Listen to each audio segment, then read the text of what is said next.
Баршаңызға қайырлы күн, менің арнама қош келдіңіздер. Бүгін сіздерге таңғы асқа өте қарапайым әрі тез дайын болатын гренки дайындап көрсететін боламын. Үйде қандай нан бар, сонымен жасай берсеңіздер де болады. Кішкене желінбей қаттылау болып қалған нанмен де жасасаңыздар болады. Мен солай жасадым. Ең алдымен 4 жұмыртқа және 100 грамм сүт қосып, қалауыңызша тұз немесе қант қосып араластырып аласыздар.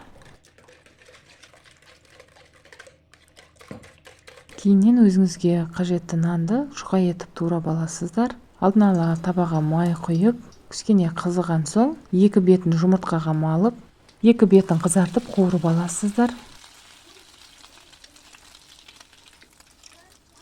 Қуырған кезде қарап тұрыңыздар, қатты пісіп күйіп кетпесін. Дәл осылай барлығын пісіріп ала бересіздер. Өте тез дайын болады.